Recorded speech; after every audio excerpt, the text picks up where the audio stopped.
Ve jménu Otce i Syna i Ducha Svatého. Amen. Pán s vámi. I s tebou. Milý Jendo, chceme tě přivítat ve tvé domácké farnosti a chceme se společně s tebou radovat z té první mše svaté, kterou budeš dnes tady slavit jako kněz z primiční mše svaté. A to proto, že ty k této farnosti neoddělitelně patříš. Tento kostel je plný tvé práce a my ti chceme tady taky poděkovat za to, co jsi pro tu farnost a ten kostel udělal. Chceme ti vyprošovat, aby to služebné kněžství, které jsi přijal, skrze které máš přinášet Kristovu lásku bratřím a sestrám, bylo pro tebe opravdu radostí a naplněním tvého života.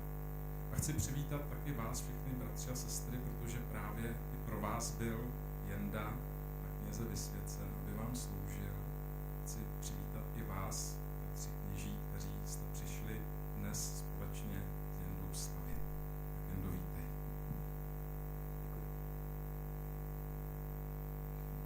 Bratři a sestry, je možná pro mě těžké takhle před vás přestoupit, ale jak se říká, Bůh si volí ze svého lidu podivuhodným způsobem. A tak v této podivuhodnosti za dar, za který budu děkovat já společně s vámi, tak nejprve na začátku pohleďme do svého srdce, do svého nitra, abychom mohli přiznat svoji slabost a mohli hodněji přistoupit k stolu Páně.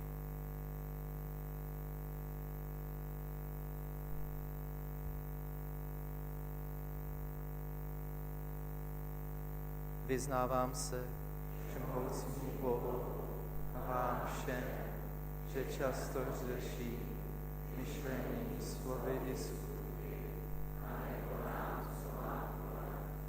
Je to má vina, má veliká vina, proto prosím Matku Boží, Pannu Marii, všechny naděje a slabé, i vás, bratři a sestry, abyste se za mě Smiluj se nad námi, všemohoucí Bože, odpusť nám hříchy a doveď nás do života věčného.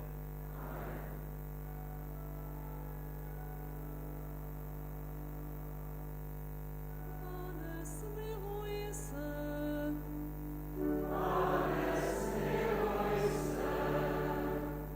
Kriste, smiluj se.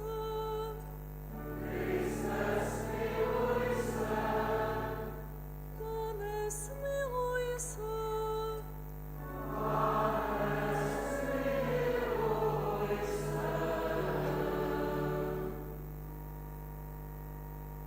Sláva na výsostech Bohu.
Modleme se.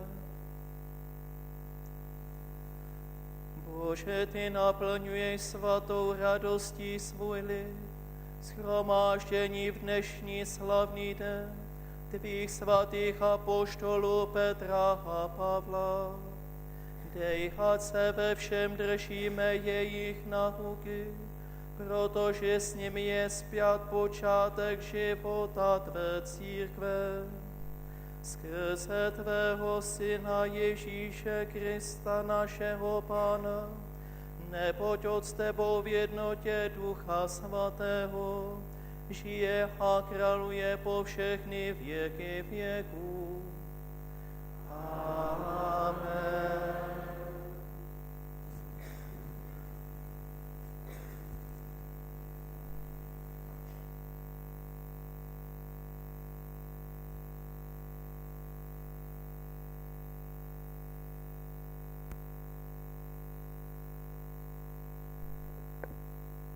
Čtení ze Skutků apoštolů. Král Herodes začal zle zakročovat proti některým členům církevní obce. Janova bratra Jakuba dal popravit mečem. Když viděl, že se to Židům líbí, dal zatknout také Petra, byly právě Velikonoce. Zmocnil se ho, dal ho zavřít do žaláře a hlídat od 4násobné stráže vždycky po 4 vojácích. Měl v úmyslu, že ho po Velikonocích dá popravit. Tak byl Petr hlídán ve vězení. Církevní obec se však naléhavě za něho modlila k Bohu. V noci před tím dnem, kdy ho chtěl Herodes popravit, spal Petr mezi 2 vojáky a byl spoután 2 řetězy. I před dveřmi stála stráž. Najednou se objevil anděl Páně a v kopce zazářilo světlo. Strčil Petra do boku, vzbudil ho a řekl: rychle vstaň. Tu mu spadly řetězy z rukou. Pak mu anděl řekl: opásej se a obuj si opánky. Udělal to. Dále mu nařídil: přehoď si plášť a pojď za mnou. Šel tedy za ním ven, ale nevěděl, že je to skutečnost, co se dělo skrze anděla. Myslel, že má vidění. Přešli tak první i druhou stráž a došli k železné bráně, která vede do města. Ta se jim sama od sebe otevřela. Vyšli tedy ven a šli dál jednou ulicí. A hned na to anděl zmizel. V tom přišel Petr k sobě a řekl: teď vím jistě, že Pán poslal svého anděla a vytrhl mě z Herodových rukou a ze všeho, na co čeká židovský lid. Slyšeli jsme slovo Boží.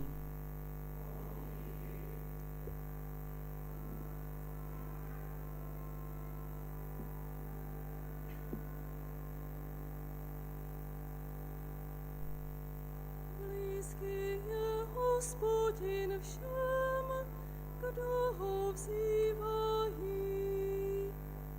Blízký je Hospodin všem, kdo ho vzývají. Ustavičně chci velebit Hospodina, vždy bude v mých ústech jeho chvála. Hospodinu, nechť se chlubí moje duše, ať to slyší pokorní a radují se. Blízký je Hospodin všem, kdo ho vzývají. Velepte se mnou Hospodina, oslavujme spolu jeho jméno. Hledali jsem Hospodina a vyslyšel mě, vysvobodil mě ze všech mých obav.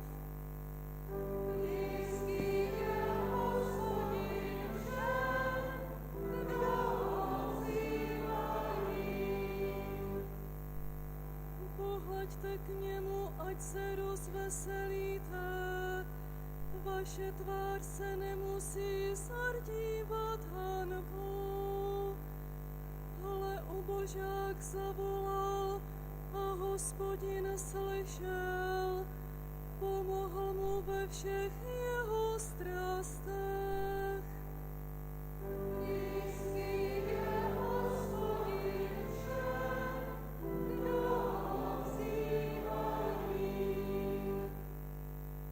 Jak ochránce se utábořil Hospodinův anděl kolem těch, kdo Hospodina ctí a je vysvobodil. Pokuste a vyste, jak je Hospodin dobrý. Blaze člověku, který se k němu utíká.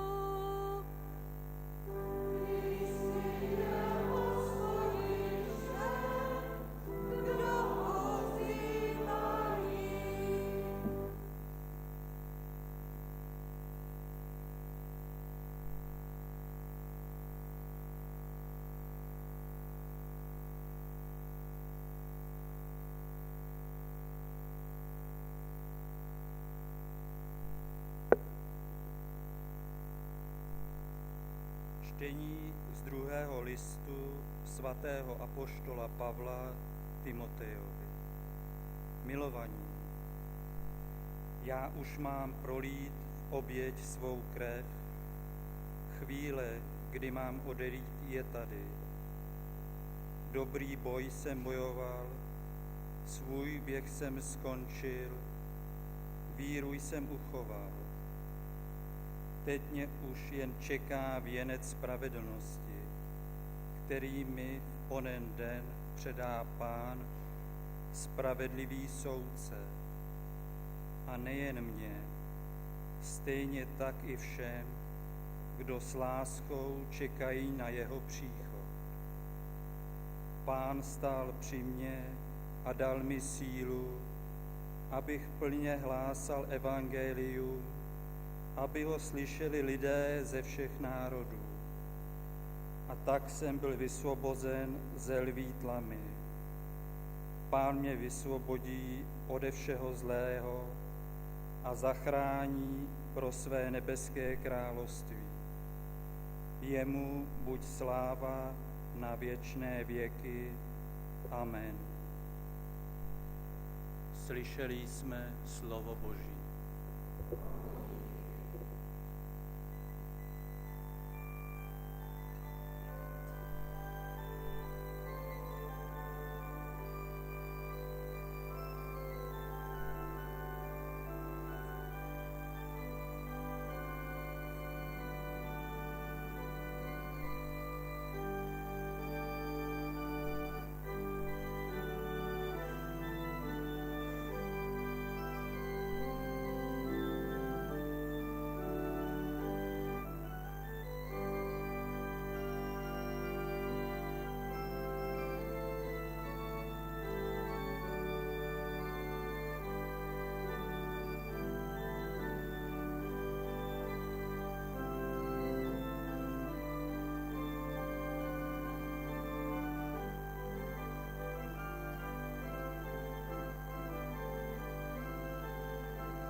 Pán s vámi.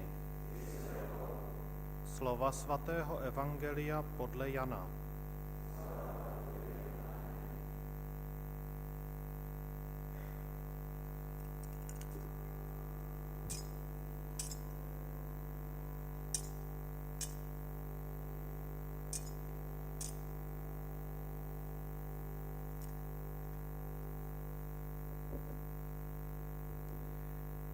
Když se Ježíš ukázal svým učedníkům a pojedli, zeptal se Šimona Petra: Šimone, synu Janův, miluješ mě více než ti zde?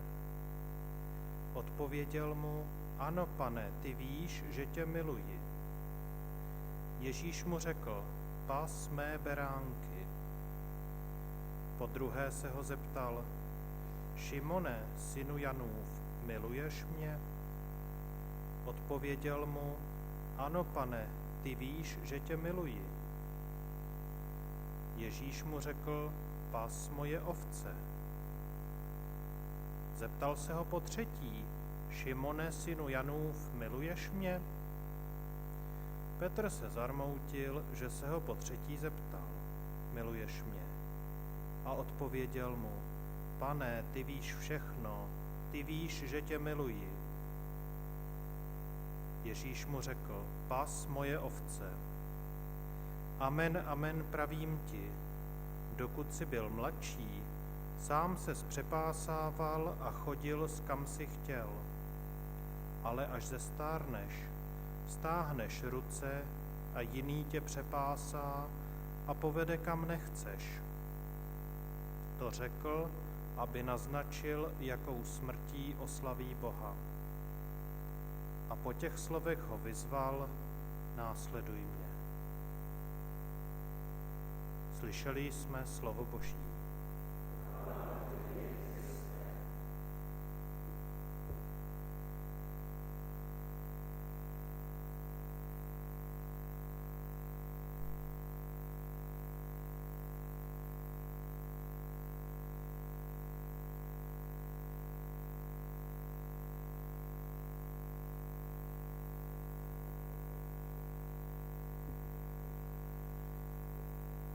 Milí Serbinciante Jendo, milí bratři ve službě,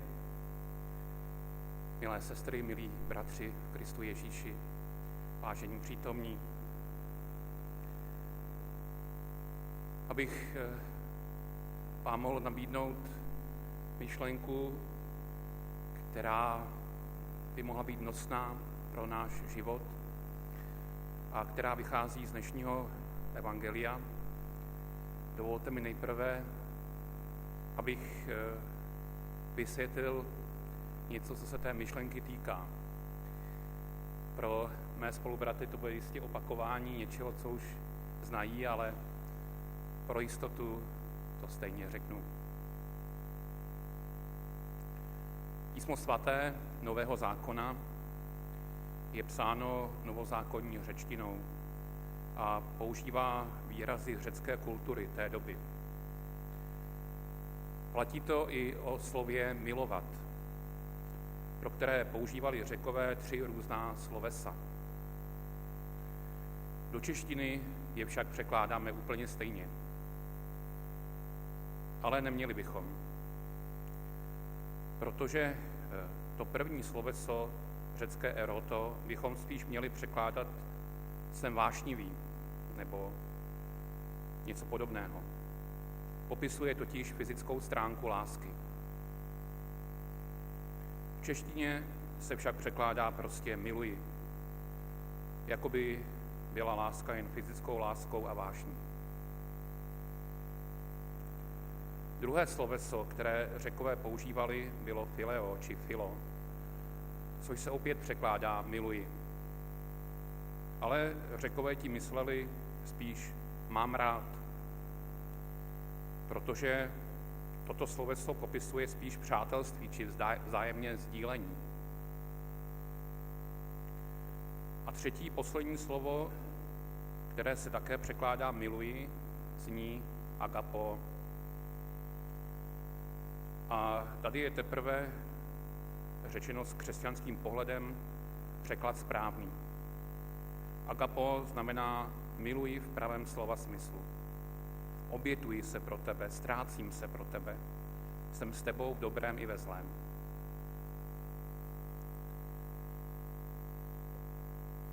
Znovu se omlouvám za ten dlouhý úvod. Ale byl třeba, abychom se mohli pravdivě zamyslet nad dnešním evangeliem. Protože ono je vlastně trošku nepřesně přeloženo v tomto liturgickém překladu, který jsme slyšeli. Skutečný překlad by zněl asi takto. Vzkříšený Ježíš se dvakrát táže Petra: Šimone, synu Janův, miluješ mě více než ti zde? Tedy miluješ mě láskou obětavou, schopnou se pro mě nasadit? Ale Petr mu podle řeckého textu písma dvakrát ve skutečnosti odpovídá jen: Ano, pane, ty víš, že tě mám rád. Neodpovídá tedy miluji tě láskou schopnou oběti a nasazení, tím agapé.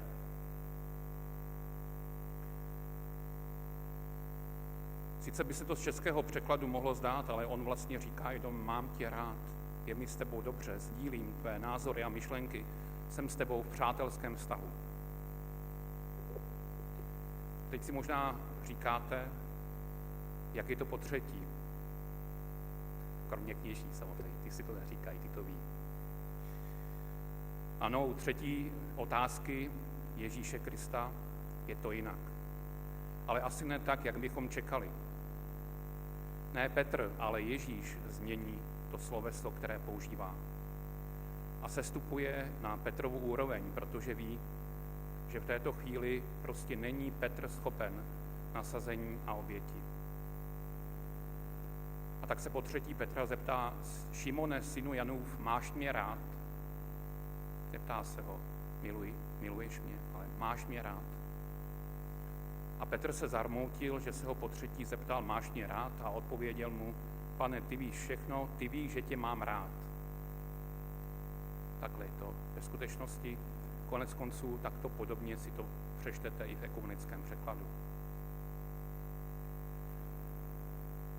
Petr jakoby ani neporozuměl rozdílu v těch otázkách. Nebyl schopen prostě ničeho víc, než mít rád.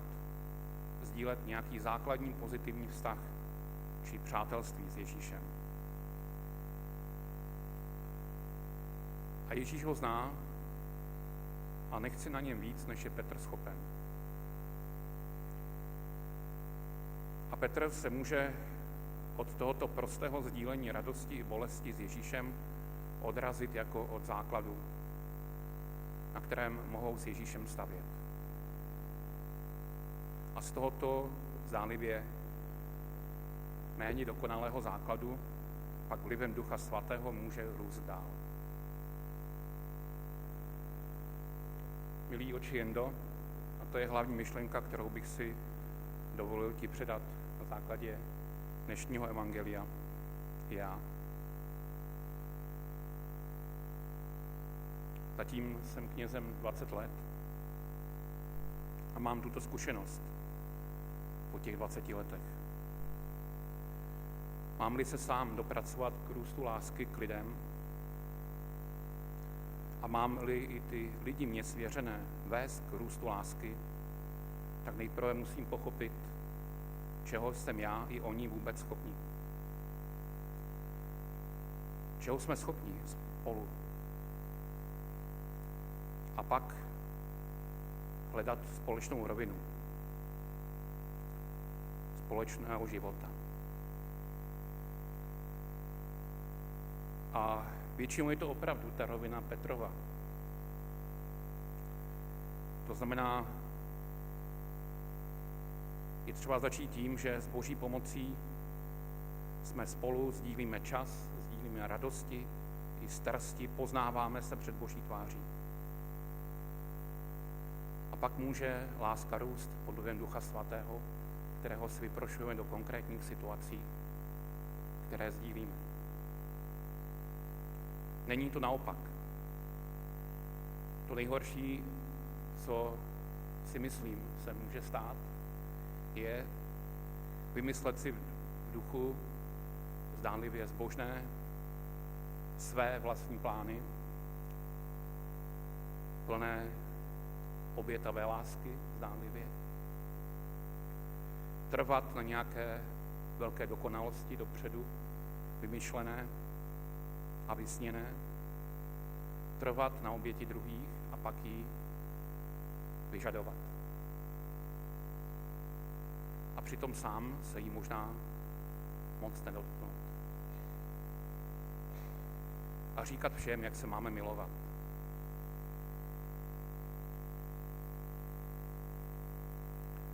To, myslím, neplatí jenom pro tebe a pro mě, ale pro nás všechny, bratry, kněze a jáhny. A pro vás, bratři a sestry, platí vlastně to též ve vztazích k těm, které vám Pán posílá do cesty. Je třeba hledat to společné, mít rád. Prostě spolu jen tak být, poznávat se a nechat Ducha Svatého, aby nás vedl k něčemu vyššímu potom. K té agapé, k té lásce obětavé.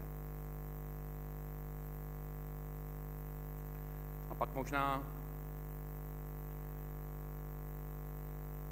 skutečně k tomu vrcholu lásky, k tomu agapé pod vlivem Ducha Svatého dojdeme. A nebudeme se muset stydět při citátu, který teď si dovolím říci, při citátu jednoho ze zakladatelů britské hudební skupiny Beatles, Johna Lennona. Ten citát zní: říkáš, miluji déšť, když však prší, jdeš se schovat, abys nezmokl. Říkáš, miluji slunce, když však svítí, jdeš se schovat do stínu. A já mám strach, že mi jednoho dne řekneš, miluji tě. To říká John Lennon. A tím bych vlastně uzavřel dnešní kázání primiční. Vážení přátelé v Kristu, vážený otče Jendo, přeji vám, přeji nám všem, abychom se měli rádi. Abychom měli rádi ty, kteří jsou nám svěření. Abychom s nimi sdíleli svůj čas, s jeho událostmi, radostnými i bolestnými. Abychom se poznávali v tomto mít rád. Kéž nám k tomu dá Bůh sílu. Kéž nás ale nejprve přitáhne k sobě, abychom nezapomněli sdílet čas radosti a bolesti především s ním. Abychom se měli rádi s Ježíšem, nejen s bližními.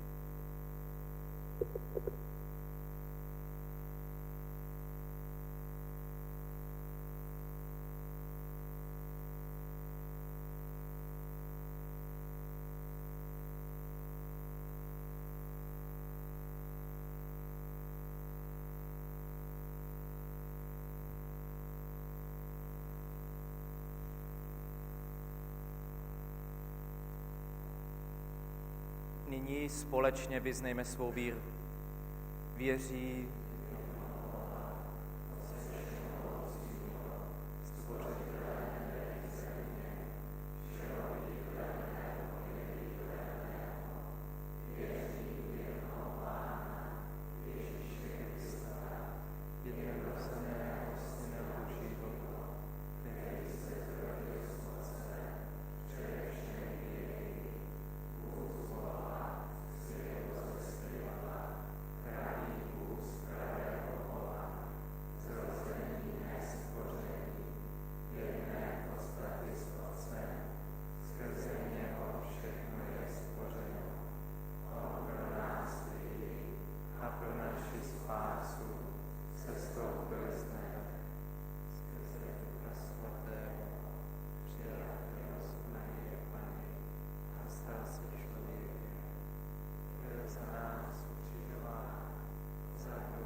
Ubožák zavolal a Hospodin slyšel, pomohl mu ve všech jeho strastech.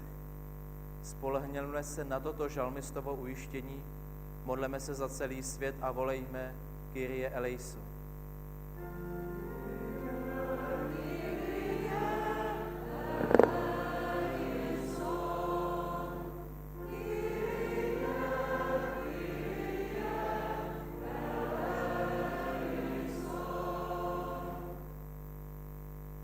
Prosme za našeho papeže Františka, biskupa Vlastimila a jejich spolupracovníky, ať hlásají evangelium tak, aby ho slyšeli lidé ze všech národů.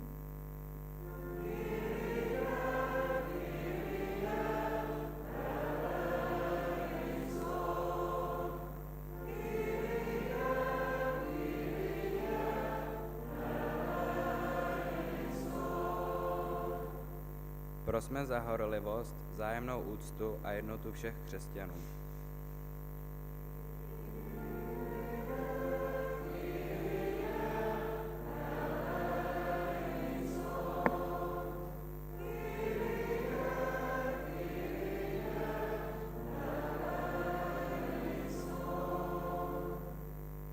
Prosme za všechny lidi, ať vedeni svatým duchem poznají tebe, který jsi cesta, pravda a život.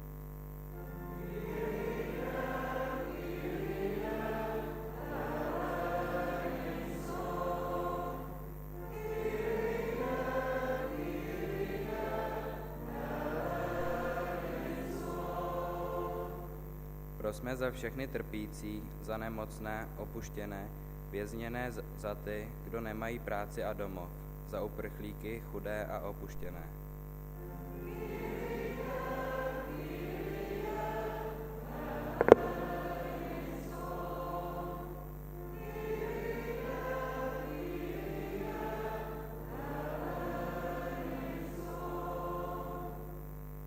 Prosme za farní společenství zde v Sezimově Ústí, ať si uchová apoštolské učení a bratrské společenství mezi sebou i s ostatními církevními obcemi.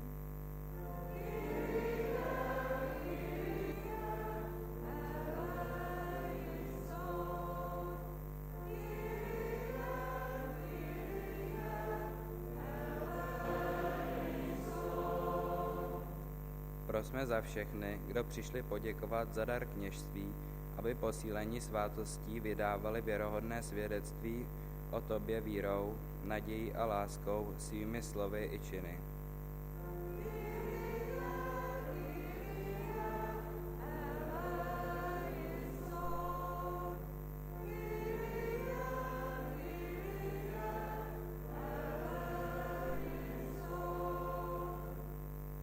Prosme za zemřelé, ať se mohou radovat v tvé blízkosti.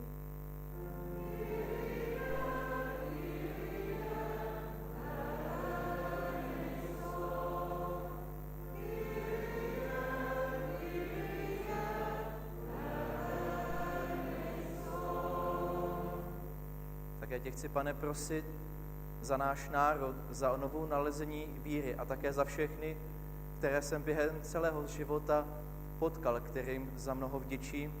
Dej jim, Pane, odplať všim dobro, které mohou dostat jedině od tebe.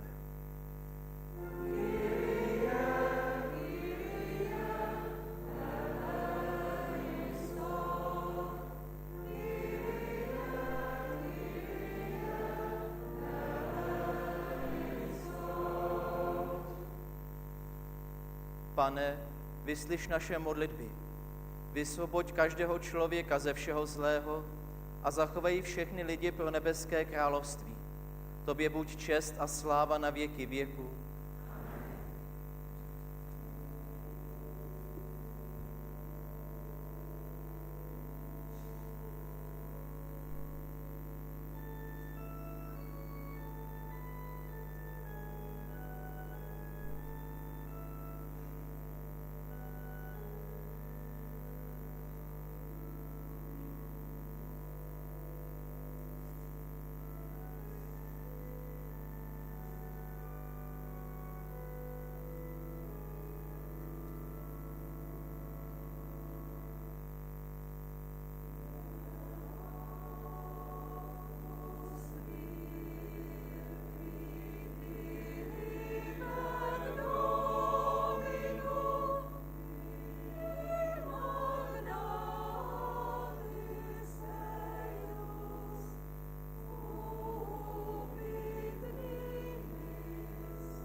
Modleme se, bratři a sestry, aby se má i vaše oběť zalíbila Bohu Otci Všemohoucímu.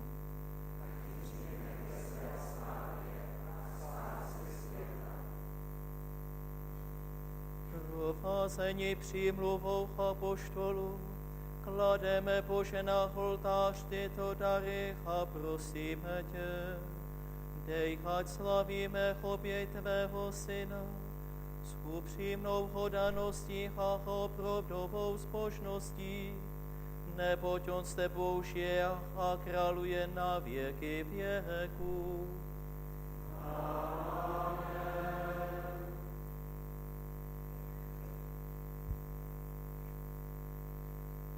Pán s vámi, i s tebou, vzhůru srdce.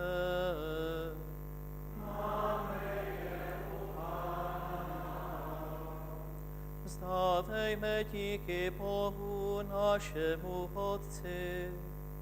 Je to důstojné a spravedlivé. Pravdě je důstojné a spravedlivé, dobré a spasitelné, abychom ti, Bože, vždycky a všude vzdávali díky, abychom vyznávali, že jsi veliký ve svých svatých, a abychom ti děkovali za tvé apoštoly Petra a Pavla. Neboť ty jsi je učinil sloupy církve, abych utvrzovali její víru. Petr stál v čele těch, kdo vyznali Krista, a shromáždil první obec věřící ze synů Izraele. Pavel ukázal, co znamená v Krista věřit, a stal se učitelem národu. Podle milosti, kterou jsi jim dal, oba pracovali na jednom díle a přijali korunu spravedlnosti, připravenou od tebe všem, kdo milují našeho Pána Ježíše Krista. Skrze něho tě s celou církví chválíme a se všemi nebeskými zástupy zpíváme píseň o tvé slávě a voláme. Slavý, slavý, slavý, Pánu zástupu, nebe i země jsou plný tvé slávy, Hosanna na výsostech, požehnaný, jež přichází ve jménu Páně. Hosanna na výsostech.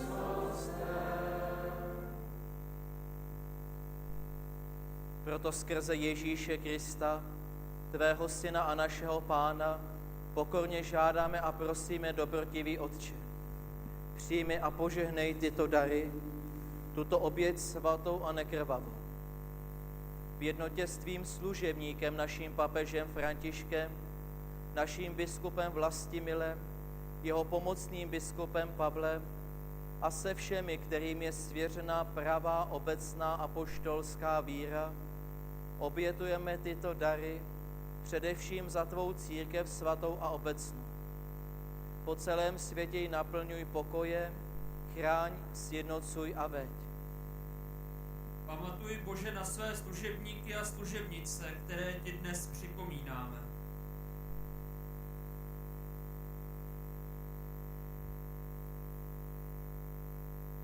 Pamatuj také na všechny kolem shromážděné.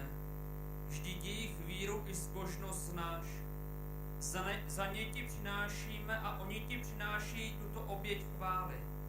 Za sebe i za všechny sobě blízké.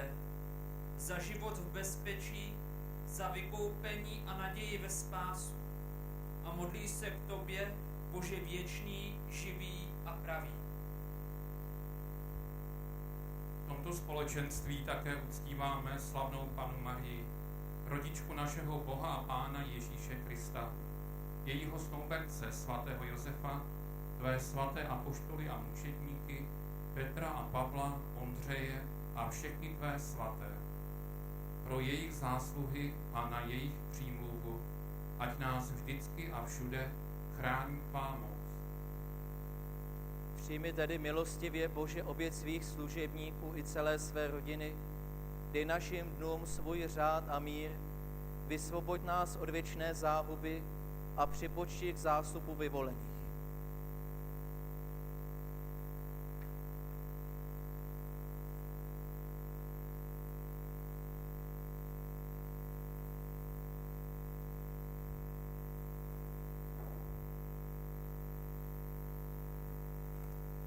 Učiň, Bože, ty sám, ať je tato oběť v plnosti tvého požehnání tobě zasvěcená, právoplatná a duchovní, hodná tvého zalíbení. Ať se nám stane tělem a krví tvého milovaného Syna, našeho Pána Ježíše Krista. Neboť on večer před svým utrpením vzal do svatých a ctihodných rukou chléb, pozdvihl oči k nebi, tobě svému Otci všemohoucímu, vzdal ti díky a požehnal, lámal, dával svým učedníkům a řekl: vezměte a jeste z toho všichni, toto je moje tělo, které se za vás vydává.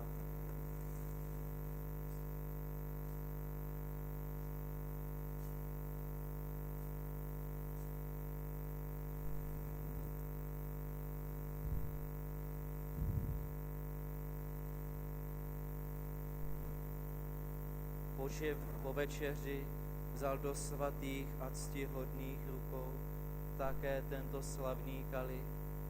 Znovu ti vzdal díky a požehnal, dal svým učedníkům a řekl: vezměte a pijte z něho všichni. Toto je kalich mé krve, která se prolévá za vás a za všechny na odpuštění hříchů. Toto je smlouva nová a věčná, to konejte na mou památku.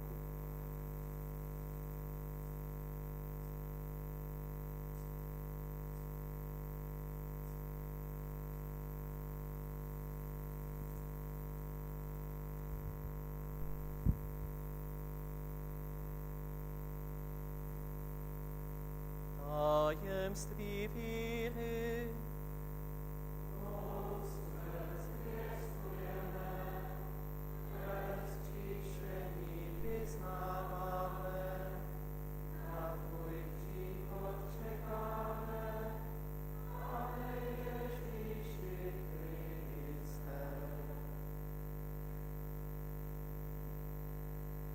Proto na památku požehnané smrti, slavného vzkříšení a na nebe vstoupení tvého Syna, našeho Pána Ježíše Krista, obětujeme, Bože, ke tvé slávě, my tvoji služebníci i tvůj svatý lid, dar z tvých darů, oběť čistou, oběť svatou, oběť neposkvrněnou, svatý chléb věčného života a kalich věčné spásy. Zhlédni na ně s vlídnou a jasnou tváří, přijmi je se zalíbením jako oběť svého služebníka spravedlivého Abela, jako oběť našeho praotce Abraháma, jako oběť z rukou svého kněze Melchizedecha, jako oběť svatou a neposkvrněnou. V pokoře tě prosíme, všemohoucí Bože, přikaž svému svatému andělu, ať ji přinese na tvůj nebeský oltář před tvář tvé božské velebnosti a nás všechny, kdo máme účast na tomto oltáři a přijmeme toto svaté tělo, krev tvého Syna, naplň veškerým nebeským nebeským požehnáním a milostí.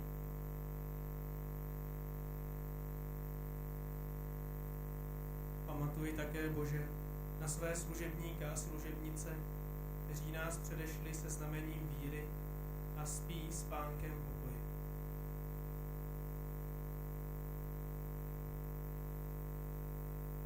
Do místa občerstvení, světla a míru uveď všechny, kdo odpočinuli v Kristu, našem Pánu.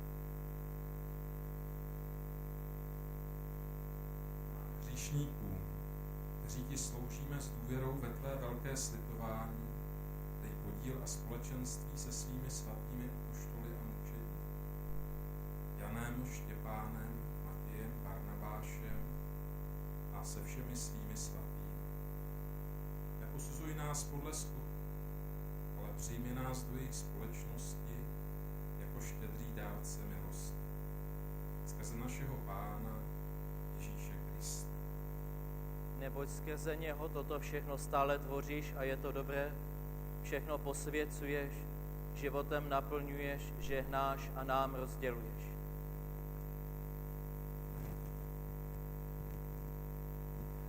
Skrze něho a s ním a v něm je tvoje všechna čest a sláva, Bože Otče všemohoucí, v jednotě Ducha Svatého, po všechny věky věků. Amen.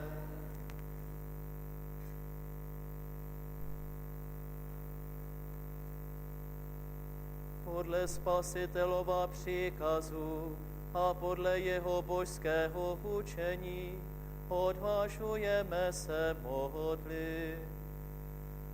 Otče náš, jenž jsi na nebesích, posvěť se jméno Tvé, přijď království Tvé, buď vůle Tvá, jako v nebi, tak i na zemi. Chléb náš vezdejší dej nám dnes a odpusť nám naše viny, jako i my odpouštíme našim viníkům. A neuveď nás v pokušení, ale zbav nás od zlého. Vysvoboď nás ode všeho zlého, Bože, a dej našim dnům svůj mír.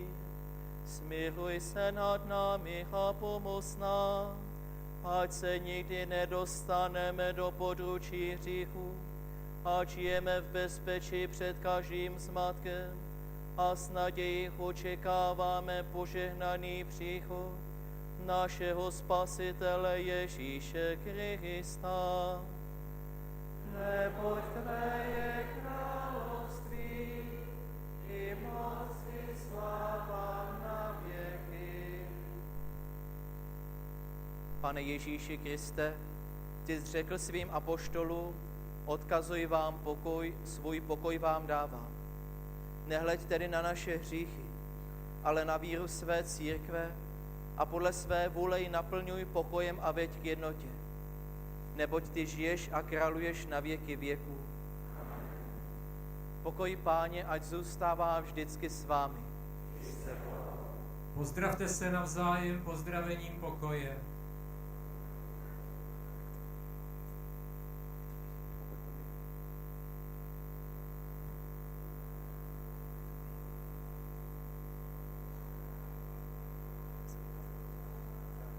Pokoj tobě, máš to krásný.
Hle, beránek Boží, ten, který na sebe vzal hříchy světa. Blahoslavení, kdo jsou pozváni k hostině beránkovi.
Bože, chválíme tebe.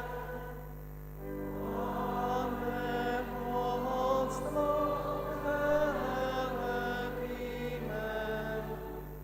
nemoc na zemi i nebe, všem tvým skutkům se divíme.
Modleme se. Nasytil si nás, Bože, svátostným pokrmem, naplň nás také duchem své lásky, abychom se chovali k sobě navzájem jako první křesťané, setrvávali v lámání chleba i v apoštolské nauce a byli jedno srdce a jedna duše, skrze Krista našeho Pána.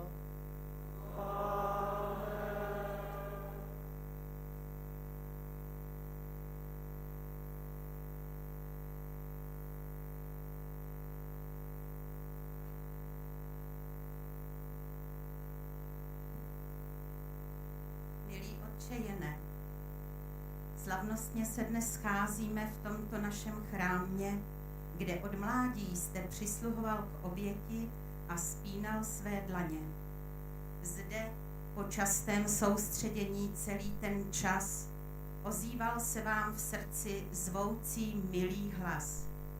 Ten jste uposlechl a vydal se na cestu novou, cestu odříkání, obětí, láskou k Bohu a touhou. Proto s upřímností a radostí přicházíme blahopřát a za vaše rozhodnutí k této službě Bohu děkovat. Díky vám za vaši píli, že nyní dospěl jste ke kýženému cíli. Je to nádherný den pro celou zdejší farnost a my všichni sdílíme s vámi velkou radost. Vždyť je to rok Božího milosrdenství a vy poprvé proměnil jste chléb v tělo Krista přítomností. Kéž Duch Svatý naplní vás všemi dary a požehnáním. Ať dobrý Pán Bůh dá vše, co chce dát, zdraví, štěstí, sílu, vytrvalost a jste s lidem rád. Panna Maria, ať vás stále vede, chrání i střeží. Vždyť ona je laskavou matkou dobrých kněží. Také váš křestní patron, svatý Jan, ať se u Pána přimlouvá i on sám. V neposlední řadě či hodině děkujeme i pánům rodičům i celé rodině.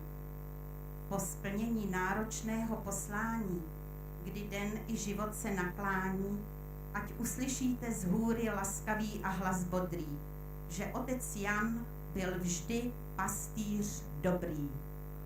Všeobecné velké radosti obdržíte korunu svatosti. Dnes, kdy se s farností i loučíte, musíme říci, že zůstáváte s námi v modlitbách i srdcích. To je to, co na cestu můžem dát. A všechny zdejší farníky vám připomíná slavnostní ornát. Tak vám přejí všichni, kdo vás znají a mají upřímně rádi, do následujících cest i dnů splnění všech tužeb i snů. Přejí všichni zdejší farníci.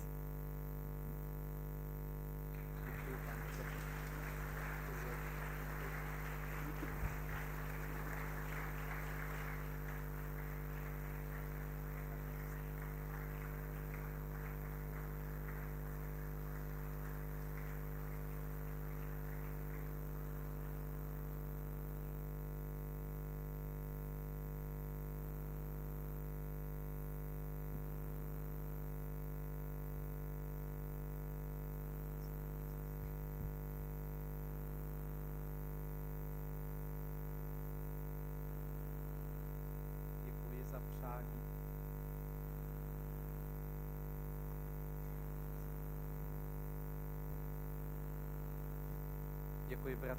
Děkuji sestrám z farnosti za přání. Děkuji také za dar tohoto primičního ornátu, který jsem od vás dostal, na který jste se složili.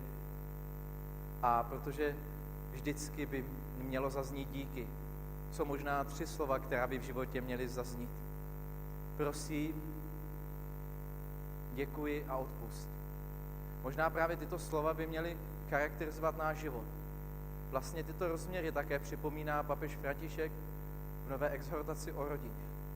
Je to podle mého velmi důležité v každém životě. A tak proto i v tuto chvíli, kromě toho, že nedokážu pojmenovat každého z vás, nedokážu si kolikrát na někoho vzpomenout, ale vaše tváře nosím ve svém srdci. Já si moc dobře pamatuju, že do tohoto kostela přicházelo mnoho lidí. Mnoho lidí, kteří si třeba přáli vidět tento den a i se ho nedožili. Ani bych nemohl vzpomenout na všechny, ani bych si ani na ně vzpomněl, ale věřím, že jsou v Boží náručí, že jsou v Božím srdci a on o nich ví. Tak je Pánu Bohu můžu svěřovat. A za vás se rád budu modlit a vzpomínat. Ale nebojte, to není loučení nikdy navždy, protože budeme spojeni v modlitbě a pokud mi to tady duchovní správce dovolí, tak rád, když budu moc, se i za vámi zastavit.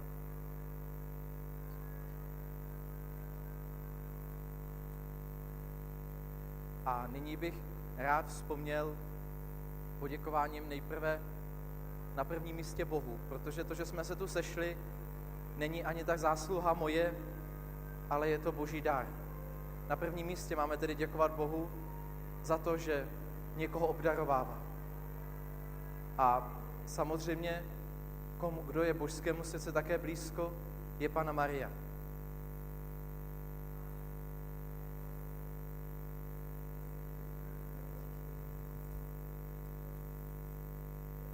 A tak když jsem přemýšlel o tom, co by nemělo chybět ve výzdobě nebo mělo býti, tak jsem říkal, že by měl být strohý květ u Panny Marie, abych tam mohl ještě pár kvítí přidat, protože jenom v náručí Panny Marie můžeme být v té bezpečné ochraně, v té bezpečné jistotě, že i přesto, že jsme hříšní, slabí, že ona nám vždy podává pomocnou ruku.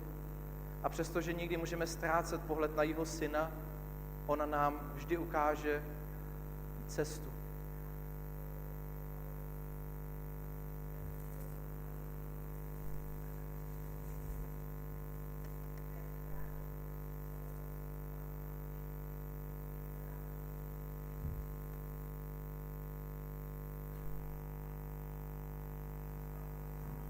Hned na dalším místě bych nechtěl zapomenout na svoje drahé rodiče.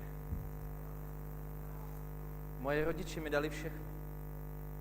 Dali mi spoustu lásky a pocítit, co to znamená domov. Ale také už od malička mě podívali do tohoto chrámu. Mockrát si pamatuju hodiny a hodiny, kdy mě sem přiváděli.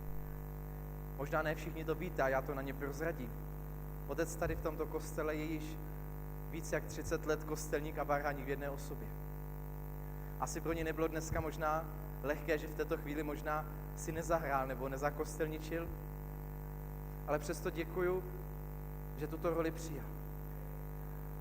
A moje máti vždycky byla vzor modlitby. Vždycky byla mi vzorem takovým tichým. A radši nebudu dále mluvit, protože ve slovech se nedá všechno vyjádřit. Díky ti za všechno, mami. Díky.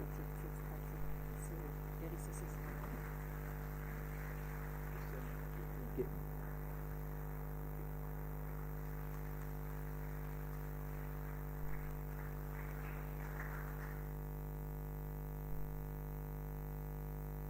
Ještě zde několik dalších květů. Když jsem po letech přemýšlel, komu všemu děčím za to, že jsem mohl zaslechnout své povolání, těch lidí bylo nespočet. Někteří, kteří mě možná blíže znají, tak ví, že to nebyla asi cesta jednoduchá, že na té cestě bylo mnoho překážek. Ale první, kdo byl tím, když jsem začal skutečně uvažovat o tom, kam mě Bůh volá, byl již zesnulý mocňor Vyhlídka. On byl skutečně takovým vzorem, takovým otcem. On spoustu věcí dokázal vyjádřit, i když to neřekl slovy. A tak proto tuto první růži takto položím zatím jenom ke křtitelnici. A až pojedu do Chýnova, což bych chtěl co nejvíc vidět, tak ji dám s radostí na jeho hrob, kde odpočívá v pokoji.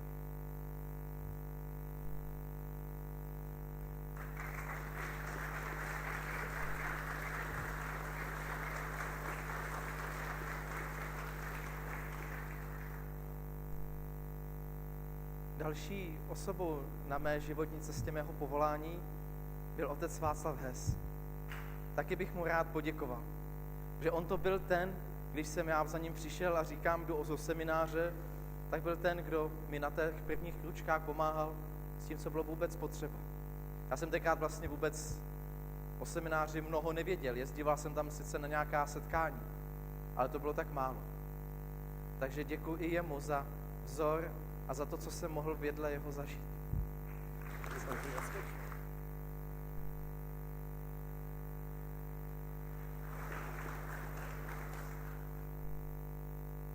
Na jednoho člověka bych určitě také dále nerad zapomněl.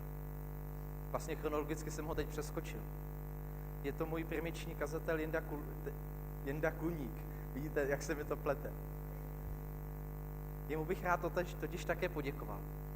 On totiž moc dobře ví, proč jsem si ho vybral. On stál od prvních chvílí, kdy jsem, řekněme, poznal osobněji Pána Boha. Kdy jsem prožil své obrácení a začal přemýšlet o tom, kdo je Bůh v mém životě. A tak, abych nemnoho slov dával, tak mu také dám jeden květ.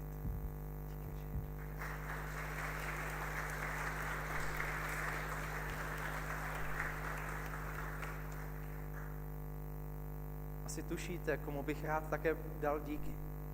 Už jsem ho o jednu službu poprosil a rád bych mu také poděkoval. S ním jsem strávil dalších 3,5 roku svého života v této farnosti. Už sice jako bohoslovec, ale on byl vždycky, měl otevřenou dveře, otevřené náručí, takže kdykoliv jsem něco potřeboval, nikdy jsem se nebál za ním přijít. A tak i jemu bych chtěl poděkovat, že mi byl, řekněme, vzorem. Vzorem hlavně kazatele, protože, jak se říká, víte, že každý kněz má na něco charisma. Tak i za to bych mu rád poděkoval.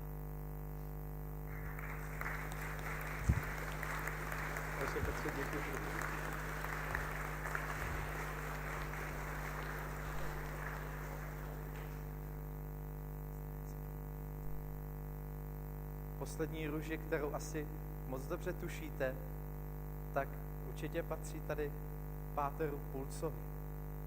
On je ten, kdo byl poslední do mého vysvěcení správcem této farnosti. Jemu vděčím i za mnohé, že vlastně on byl takový ten vzor toho člověka poklidného. Já byl taky dlouhou dobu ten, který si myslel, že všechno musí hned stihnout. Ale v něm jsem viděl takový ten vzor, že i modlitba má své místo, tichost i rozjímání a třeba v jeho případě i zpěv ptáků.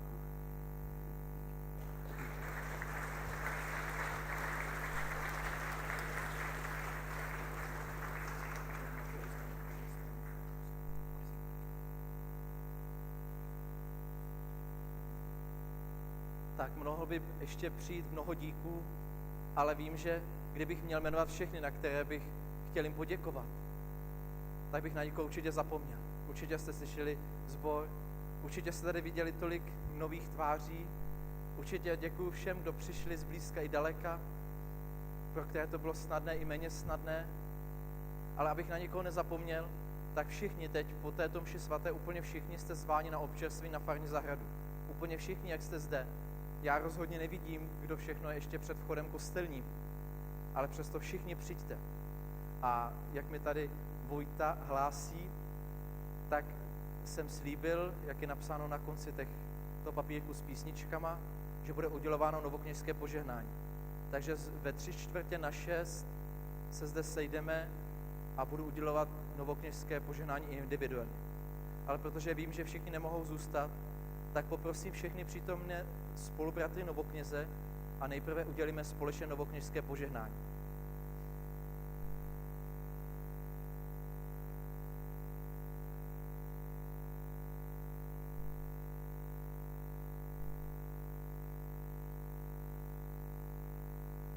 Ještě jednu věc bych mohl říct. Mohl bych říct si, koho tu máme. Tady je Kája Falář, Dominik Etler, Martin Brácha, Jirka Zeman a František Žák.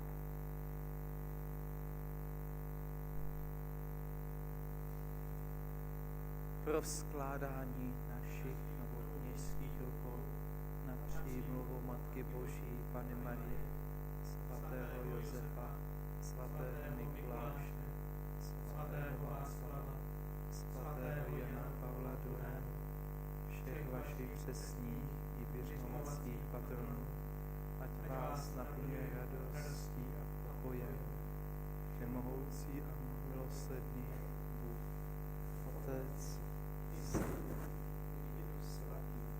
Amen.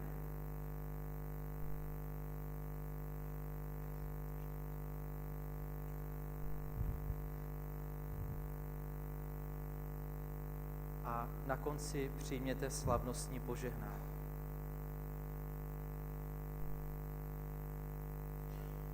Pán s vámi.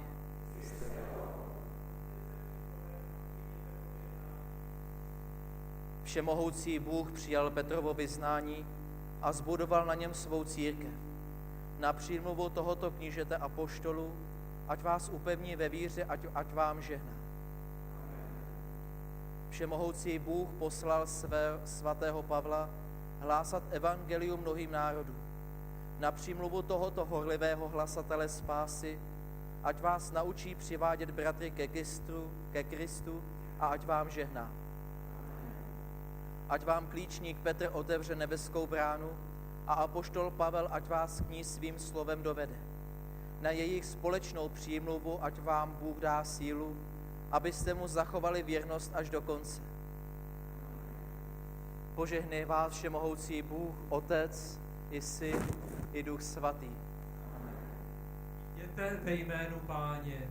Bohu.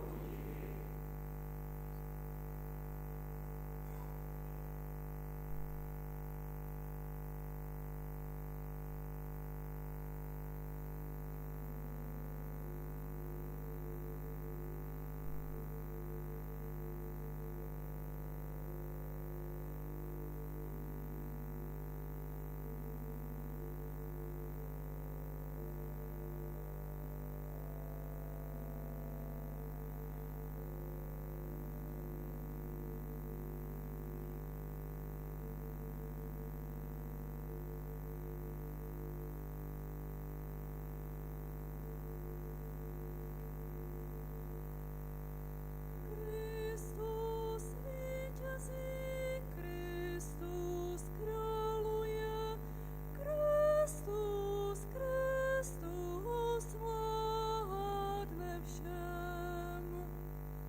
Kristus vítězí, Kristus králuje, Kristus, Kristus vládne všem. Františku, nejvyššímu knězi, otci veškerého lidu, život, mír a blaho věčné. Kristus vítězí, Kristus králuje, Kristus, Kristus vládne všem.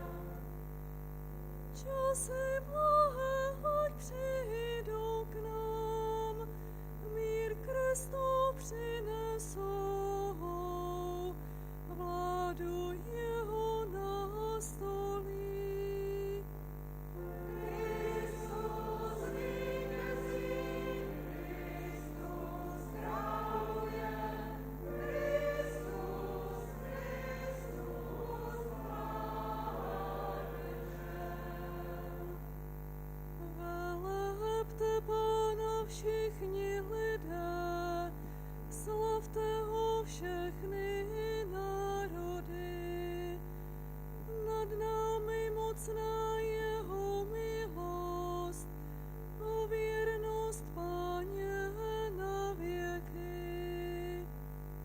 Kristus vítězí, Kristus králuje, Kristus, Kristus vládne všem.